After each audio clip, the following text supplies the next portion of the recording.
Good evening, everybody. Welcome to the Angry and Ornery Show. This is our 23rd episode. That means we're only one episode away from a full season. And they said it couldn't be done, whoever they are. I am Zoltan Mintz, and welcome to the show. We are in Second Life, and if you'd like to join us, shoot me an instant message here in Second Life. If you don't know how to get on Second Life, just go to secondlife.com. It'll explain it. Create an avatar, you can come in here and watch the show live and do lots of other things. We are also streaming live if virtual reality isn't your thing, and you can watch us on live stream. We tape every 2 Wednesdays, so 2 weeks from now we'll be doing this again. And finally, the show will eventually be edited and put on YouTube, on our YouTube channel, which is called the Angry and Ornery channel. So please go there, subscribe to it, and leave comments. Shoot us an email. Tell us what you think. We can only get better by listening to what you have to say. Although we critique a lot of things on this show, we also wouldn't mind being critiqued. So send us some email and let us know what you think.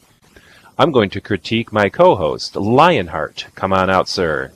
Now, watch Lionheart's form. He's a graceful gazelle. He does not fumble over the furniture. He doesn't walk through over furniture. He falls. Oh, he almost bumped it. How you doing? I'm fair. I do not need any critiquing. I am perfect. Oh? Is that right? I'm perfect. Well, there is that alcohol problem. That's not a problem. I manage that just fine. Is that right? Yes, sir. Well, why don't we sit down and have at it with this 23rd show of ours? Oh my, 23. Never thought we would get this far, did you? No. We kind of faked our way through it, so. But, after 23 shows, why don't we have some rich Hollywood producer catching us on YouTube and inviting us out to Hollywood to, fund us and do a... Huh? You haven't been getting those letters? No. Oh, they're only sending them to me? Oh, sorry. God. What have they been doing? What have you been doing with them? Nothing. No. I don't have dinner tomorrow night with Kevin Spacey. No, never mind. Wow, Kevin Spacey. He was just on the Letterman show. What a terrific guy he is. Not only is he smart and witty and a good actor, and he can sing, he can dance, and he does amazing imitations, but he's also this amazing fundraiser guy who travels to the Mideast and starts theater programs. I mean, geez, can a guy get in? God, I wish he was my co-host. Oh, well, I do all those things too. I just don't tell you about it, Anyways, why don't we start the show, Lionheart? And have you seen any good movies lately?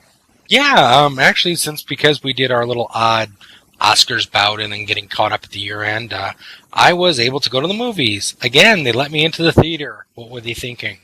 That's because you eat all that snack food and keep them open. No, I smuggled my own in. Oh, go ahead. No, forget that. So anyways, I saw Kingsman, The Secret Service. I have not. I want to, though. It looks good. Yes, the new Colin Firth, Samuel L. Jackson, Michael Caine flick. I loved it. I loved it right from the start. It's got everything you need. The story is about this young kid named Eggsy, and don't expect me to pronounce this kid's name. It's Taron Egerton. Is playing this young kid. He's about, they never say his age. He's about in the age of probably 18-ish, maybe 21-ish range. And, he's one of those kids who gets into trouble a lot, hangs around with gangs, and he gets into trouble. And here you find out that his father was one of the Kingsmen. So Colin Firth comes along to help him out of a jam and thinks he should try out for the Kingsmen. And the Kingsmen are basically the new Knights. And not only do they think that the new Knights, they call themselves by the Knights of the Round Table. A la Michael Caine is King Arthur. You've got Galahad. You've got all of them being used. It's funny as all hell. The action in it is great. Samuel L. Jackson as the lisp-speaking villain is awesome. I'm not going to tell you what the full plot is about because it's a little bit of surprise what Samuel L. Jackson is trying to do. You just know it has to do with the world and trying to cleanse it. And you know what? The action's great. Mark Strong is in it. Great actor from the Sherlock Holmes film. Was in Kick-Ass. So it's very good, very edgy. It's from the same guy who did X-Men First Class, Kick-Ass, and also wrote the script for the second X-Men film. So, very good. Do you consider it more of a comedy, more of a thriller, more of an action film? Where you know what? Fall? It's going to fall under more of an action film, and it's something you would like, because through the course of the entire movie, it's not obvious, but at some point they reference, I believe, every spy franchise ever. Nice. Sometimes it's very like, yeah, okay, that was obvious, where they're talking about their shoes, and of course there's a blade in the shoe. James Bond from Russia with Love. I saw that clip. Right, and then Colin Firth says under his breath, they're much nicer than the old ones that used to have phones in them. Get smart. You've got gadgets from Man from U.N.C.L.E. in it. They mention in a roundabout way the old Harry Palmer, Michael Caine series. Everything is mentioned, and it's very ingenious in how they do it. It's just really good. Violent, don't let your kids see it. I would say not take your toddler to see this. There are some celebrity cameos. Mark Hamill does pop up for a little bit. A couple other people. Highly recommend it. Give it 5 stars. Best film of the year so far I've seen. Very cool. Very cool. Best. Well, yeah, it's on my list. It's definitely on my list, so I will check that out. What you got? I'm going to talk about a TV show. In fact, I wanted to cover 2 TV shows. They're both new, and I want to preface this review with the following. I said to myself and many others that I'm watching so many TV shows on my DVR. I'm recording them and, staying up way too late and trying to fit them all in an otherwise busy life that I don't think I can. It's just impossible to put in another TV show. Well, another TV show came along. Actually, 2 brand new TV shows came along. And I decided in my head that I was going to watch the pilot, and if it was super good, I will add it to the list. But if it was mediocre or even marginally good, it would get the axe and I wouldn't bother and watch it. Unfortunately, this show is beyond good. It's super good, and I had to add it to the DVR lineup. And that is The Last Man on Earth. Have you seen it, Lionheart? No.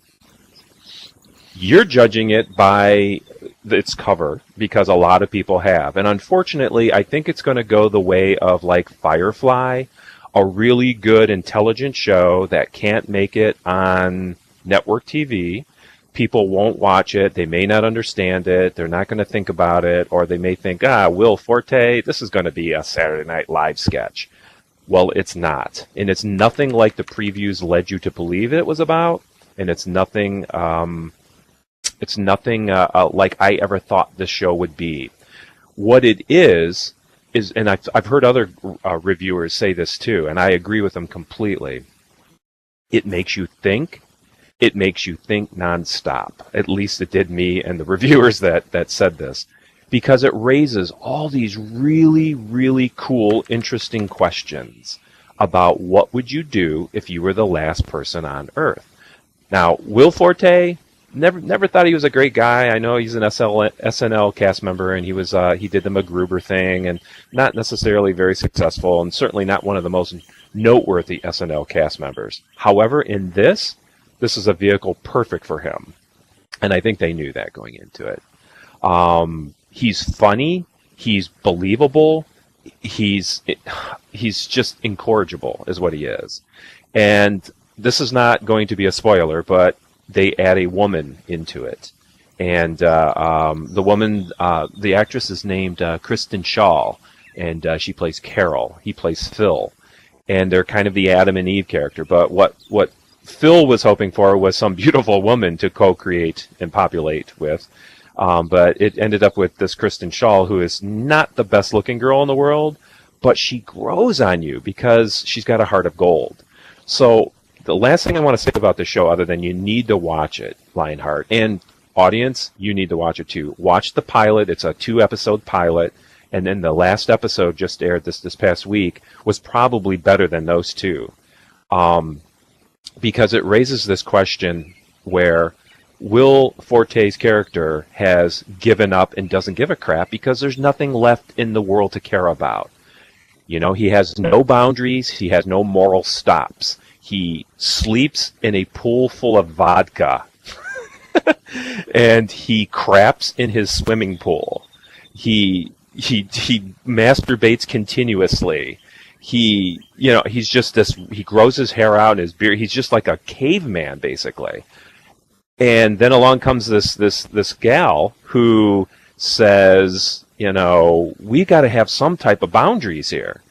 And it raises, where is our boundaries? I mean, where do we stop? What would you do, Lionheart, if you were the last person on the planet? Would you have boundaries? No, but I surely wouldn't try to repopulate the world, because if there was one other female and you had kids, those kids would have to get together with each other in order to have more kids, and then you would end up with a whole group of defective retard inbred things. Well, I don't think they're thinking that. They're not probably thinking that.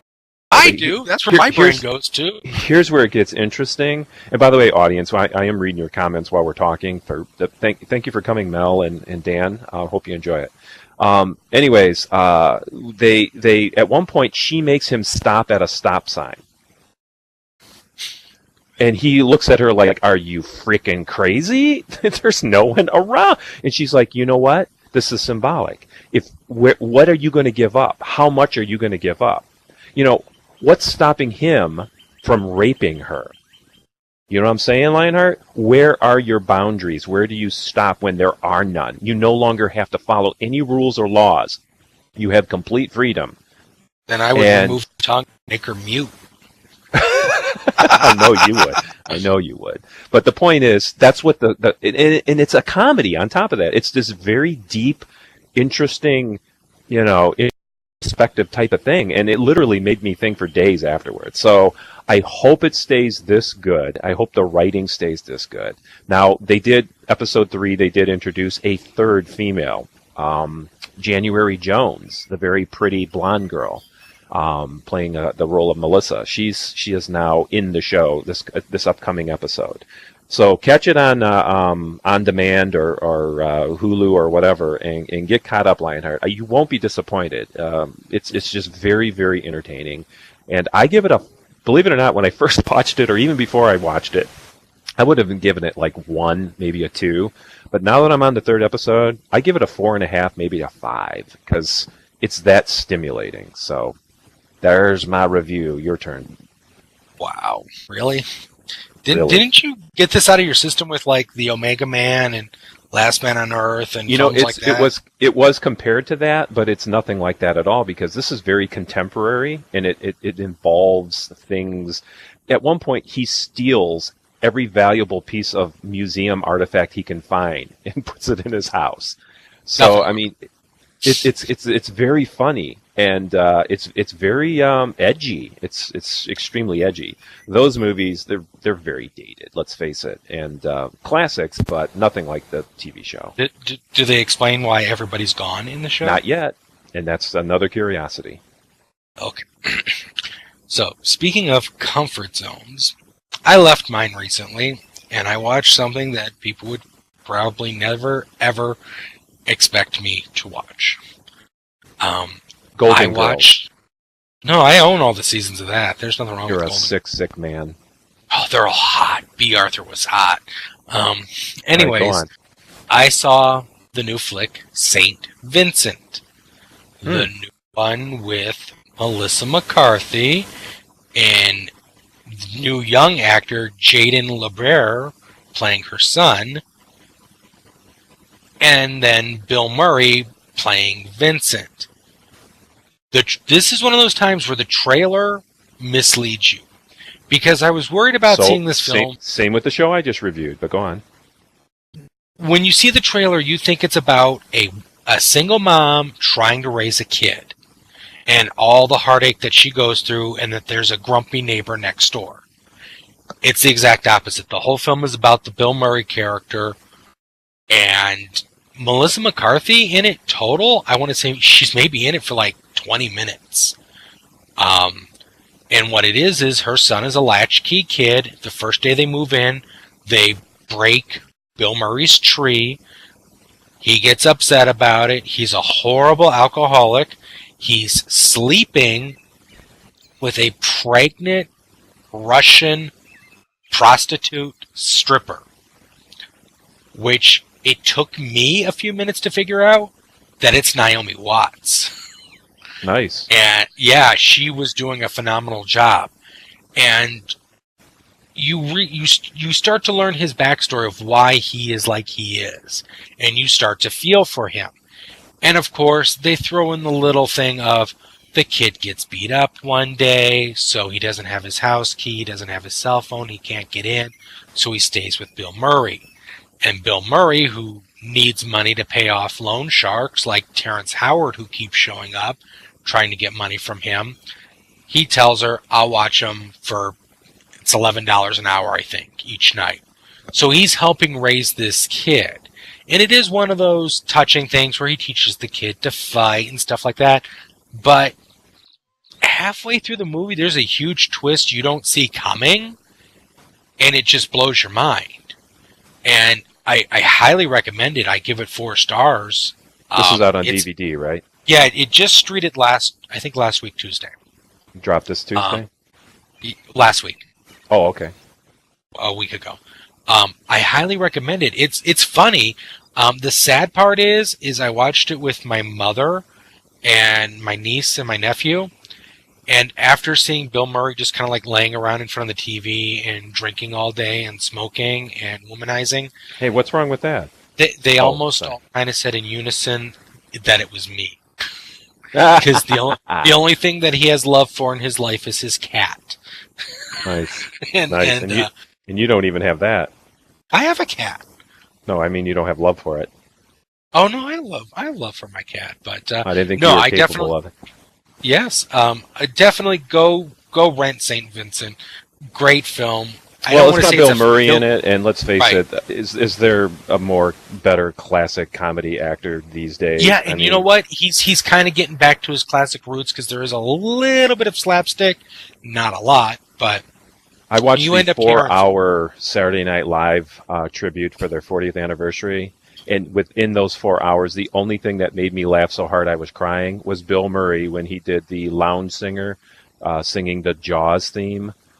Oh my God! It was just like the Star Wars theme, the classic Star Wars theme, and I didn't watch it. That made me laugh. So you need to see at least that scene. Fast forward to the Bill Murray scene. That was hysterical. I won't sing it for you, but we frequently sing it around the house now. Wow. So all right, but yeah, Saint Vincent, go see it. Go rent it. Okay, go now. After the show, go now. Well, it's late here, dude. You live in sunny Arizona, remember? All right, so I'm going to do another TV show here. I do have a movie, but one more TV show, and it's on the same theme with, oh boy, here's a new show. Oh boy, that looks like it might be good. Oh boy, I'm not going to have enough time to watch it. I'm going to watch the pilot. Here we go. And it's brilliant. Absolutely brilliant. I give this a 5, and that is Better Call Saul.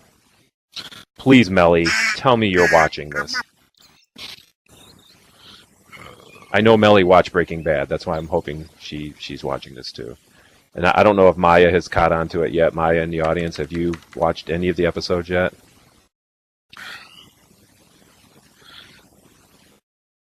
Yeah, it's a binge watcher. And you know what? Something was said, I think Kevin Spacey said this to David Letterman the other day, that TV binge watching has become the new norm. And if you think about it, binge watching is like reading a novel. You put a book down once in a while and you pick it up and you read a chapter. And I thought that was very poignant. How could you not? Whoa, Maya says she doesn't like it. Oh, we got an argument going here. But anyways, I think it's absolutely brilliant. Bob Odenkirk plays Jimmy McGill, who is eventually going to be Saul. And a lot of people don't know, but he's a stand-up comic. And he actually wrote comedy for Saturday Night Live. And a couple of the talk shows. I think Conan O'Brien and so forth. But I'm sure he's got a lot of say into how the show is being written. Of course, by the genius Gilligan, Vince Gilligan. Actually, he's co-writing with Peter Gould. But anyways, you have Bob Odenkirk in it, and then you have Jonathan Banks in it. If you're not familiar with him, he played Mike in Breaking Bad. And they've just story arced his character's background, and he is just as intimidating and scary as he was in Breaking Bad. But now you see why, and you understand completely why he's the way he is. And they have a girl in it named Rhys Seehorn who she's done some sitcoms, but now she's kind of like almost a love interest in Odenkirk's character, Jimmy. But anyways, the point is, how could they make a show, an hour-long drama about a lawyer? You know, I mean, it's been overdone. It's not going to be anything like Breaking Bad. There's no, excessive violence and drug, subject matter and all that. But they did. Somehow or another, they've captured that same feel as Breaking Bad. And I think it's mostly because of the cinematography, the way the camera shots are set up. I mean, let's face it, Breaking Bad had the most brilliant camera shots, I think, on any TV show I've ever seen. Well, that's now continued in Better Call Saul. And these are kind of these long camera shots that you get lost in. I mean, you start thinking about things and drifting into the story more by just the beautiful way the camera frames the scene. It could be Saul lives currently in a beauty parlor, an Asian beauty parlor. And he'll be like in front of the window there thinking, but the camera pulls back down the street, so you see him from like 3 blocks away while he's talking. Just stuff like that. Very, very artistic, very cool. And I love it. Like I said, I give it a 5. Right now, I think it might be one of the best shows on TV, and I think it's destined to become as big as Breaking Bad. By the time it reaches probably second season, mid-season, second season, there's going to be a talk show about it. I already thought of a name for that talk show too, because Breaking Bad had Talking Bad, and Walking Dead has Talking Dead. I think Better Call Saul might. What was it now? Better Talk Saul or something. I don't know, but I think there's a fandom growing around this thing, and it's going to be big. It's going to be big. So what I recommend, viewers, get in at the ground level, so you don't have to mega dose on the binge watching. It's on once a week for 45 minutes with commercials. Record it, DVR it, whatever, but watch. The show is brilliant. It really is. On the surface, it doesn't look like it's much, but you start thinking about things, and it's really good, deep stuff. So, kudos to Vince Gilligan. I think he's a genius. Breaking Bad was awesome, and by the way, I'm not liking Better Call Saul because of Breaking Bad, which that's what I was just getting ready to ask you. No. Now, do you think if you had never seen Breaking Bad and Breaking Bad had never existed, would you have even watched the pilot episode for Better Call Saul when it said it was going to be on? Right, and I did do that. I thought that I'm not going to watch this show, and I'm probably not going to like it because of Breaking Bad. For one thing, my expectations were too high. I thought, well, this is never going to be as good as Breaking Bad. And I'm not saying that it is, but I'm saying it's comparable, and it's completely different, and it's just as enjoyable. So if Breaking Bad didn't exist, and by the way, there's no references to Breaking Bad yet in the show, other than Mike, the character Mike. So I do understand that Walter and Jesse are going to make an appearance somewhere. The timeline is really funky. Like, they'll film things in the past, in the present, in the future. So you kind of gotta figure out where they're at in the timeline. So they will make appearances. But no, I think as a standalone, just by itself, it's brilliant. And so I give it a 5. That's my review. Okay. All right. Lastly and not leastly for me, do you know what the longest running movie franchise of all time is? Do you have any clue? Movie franchise? Movie franchise. Longest running. As in multiple pictures? Yep. At this point in time. Halloween. No. Tell me then. No. Godzilla. Only to be seconded by James Bond. So, Godzilla news. We've got a lot of Godzilla news. Lots of Godzilla news. You liked the new Godzilla, didn't you? You know what? You're right. It is Godzilla. Why didn't I think of that? Yeah. Yeah, I like the new Godzilla. Yes. So a lot of people are saying Bond, but Godzilla actually has more flicks than Bond under its belt. So here in America, Well, doesn't Godzilla go back to the 50s? Actually, it goes back to the 30s. Oh, okay. Godzilla's black and white. Yeah. And by the way, I'm not sure what you think is not true, Mel, and the Mexican drug guys the cartel is in this, but they're different characters, Florian. I'm sorry, I'm just answering my guests. That's fine. So, of course, we had Gareth Edwards' Godzilla come out last summer. Big blockbuster hit. Made millions. Of course, it did well overseas and stuff. We had to buy the rights from Toho Company. That's the company that makes all of the Japanese Godzilla films up to this point. Well, our next film here in the States, they've slated it for 2018. So we have 3 more years to go. Now, Toho is stepping back into the picture. They're going to start the Godzilla franchise back up in Japan. Starting next year, as movies, starting next year with their big new version of Godzilla. And they're going to start up their own franchise. And they plan on having at least 2 more out under their belt before our second one in 2018 premieres. So my big question is since Toho's stepping back into the picture, what is this going to do for copyrights? What is this going to do for characters and everything else? Because they had already announced in our new Godzilla, we were going to finally get Mothra, Rodan, and King Ghidorah. You said Mothra. That we were going to get those characters. And now they're doing this. So originally Toho said when we were done in like 10, 15 years with Godzilla, they were going to continue off using our Godzilla because they liked the way it looked. So are they going to remodel him? Are they going to redo it? There's a lot of questions. The other thing this poses now is, as we have talked about, there's a King Kong movies in the work. The King Kong franchise is now owned by Legendary Pictures, who owns the current Godzilla rights. So we're thinking maybe that's a red herring that after the King Kong flick comes out, we were actually going to get a King Kong and Godzilla film. So everything's kind of up in turmoil now because Toho, which does make fantastic films, is back into the picture doing their production company again.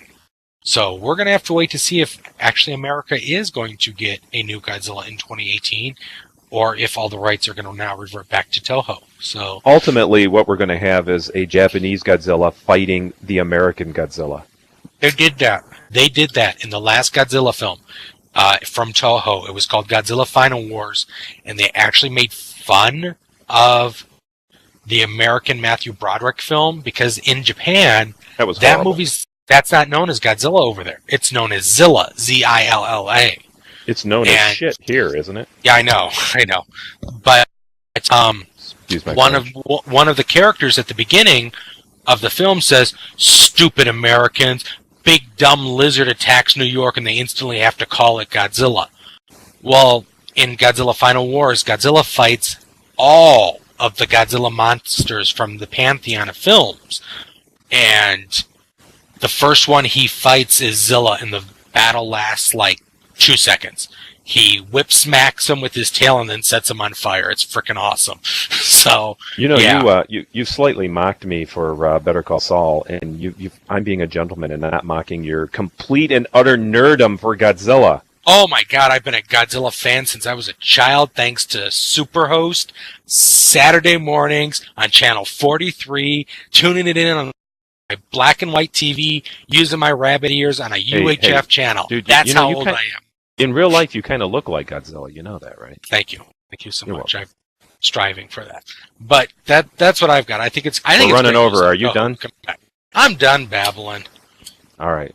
We gotta tie this up here real quick. I did have a movie review. I promised you I had one, and it's kind of a late one, I know, because it's already I think it dropped the DVD. It did drop the DVD. In fact, I owned the DVD, but I did watch The Theory of Everything a couple nights ago, and I know it was nominated, and I know it won a lot of awards, and I enjoyed the movie. However, there was a specific reason I enjoyed it and a specific reason why I didn't care for it as a whole movie. For one thing, it kind of felt and looked a little like A Beautiful Mind, the Russell Crowe film, which I loved. I thought that was a great film. This one kind of looked like that, and both are based on real people, so I guess there would be similarities, especially in England. But I absolutely adore Stephen Hawking's, and I believe it or not, I've actually read his book, his first book, at least the book that they talk about in the movie the most. Did somebody have to explain the book to you? No, you know what? I did have a problem reading it. It was very difficult, so I went out and I got books on tape, and I'm talking tape, not an iPod or anything like that, a cassette tape. And I listened to it that way, and it helped. It was read by an English gentleman, and it was much easier to understand. But let's face it, that's some pretty heady stuff here. So, anyways, overall the movie was, I would probably give it like a 3.5. But Eddie Redmayne, the guy playing Stephen Hawking, I give him a 5. By himself, he carried that film, as he should. He was absolutely brilliant. I mean, the boy contorted his body, he contorted his face, the way he talked, the way he slurred. I mean, it was just absolutely amazing. I haven't seen anything like that, that much dedication to a role in a very, very long time. And I think Felicity Jones was awesome in it too. She was very cute and complicated, and I don't know if she deserved the nomination, but she was a needed and good character. But not any surprises, because I guess I kind of knew about his life anyway, so there wasn't anything like outstanding that like, oh, that's why that happened or whatever. But it was good, and it was a heart-wrenching. I mean, you're gonna probably cry. You go in expecting it, and they hold no bars. They're like, this is the way it happens, and get ready. But Eddie Redmayne deserved the award, and he's just brilliant in it. I can't wait to see other things he does. So his performance alone probably got 3 or 4 stars from me, and that's why I give it probably like a 3, maybe a 4. But it's a good film, and it's kind of a romantic film too. So there's definitely a love theme going on. But overall, good movie. Did they go into the fact that he either wears an adult diaper or, his wife having to change him? You don't need to go there. The gentleman is still alive, and he is our Einstein. Remember that. He is our living Einstein. I was just wondering how far they show you his. Oh, well, you know what? They do ability. show some pretty gross moments. Yeah. There are some moments in the hospital that are a little unnerving, and because basically, doesn't he? I mean, I understand the transformation that he has, but isn't it almost like he? Now that you're on that subject, I will say one thing, lowering my standards to yours, and that was that they did address the fact that he had 3 children with his wife, Jane Hawking. And how could he do that if he was, lost all of his motor skills? Well, it turned out that the sexual motor skills were unaffected, and he could still produce and make children. So that went on all the way up until just probably recently. I mean, he's now? He's in his 70s, is he? Yeah, and it's progressed worse now, because I don't believe they expected him to live that long originally. No, they gave him, I think originally 6 months, and then 2 years, and of course he's lived now 30 or 40 years. Yeah. Right. So it's an amazing life story, and I'm glad they made it into a movie so the younger generation can understand, what he did for science. But I just wish, I don't know, if they could have filmed it a little differently. I don't know. But he was terrific. I can't imagine anybody else in that role but him at this point. So, but anyway, so that's my movie review. Do you got anything else? I got something, but the doctor gave me an ointment to clear it up. Yeah, that's good. That's good. You're very sick and wrong. You know that, right? You have no idea. Yeah, I do actually. I've known you for a while. All right, let's say goodnight. So who does that make wrong? You for knowing me and hanging out with me, or me for being wrong? I don't call it hanging out. I call it more like tolerating. I tolerate you, you see. Yeah, you are a movie educated man, and That I am. you know, yeah. So, anyways, thank you, ladies and gentlemen. Thank you, Dan and Mel and Maya and some other people out there for coming, and especially for coming for your first time. We do this every 2 weeks in Second Life. You can come and see it live. You can watch it on live stream, which is airing right now live. And then it will be on YouTube, where we will put in some graphics and make it look real nice. And You okay there? yeah, Moving all over. I just jumped a little bit there, sorry. And it will appear in a couple of days on YouTube. So go to the Angry and Ornery channel on YouTube and watch it there. Good night, everybody. Thank you, and we'll see you all in the movies. Good night, everyone.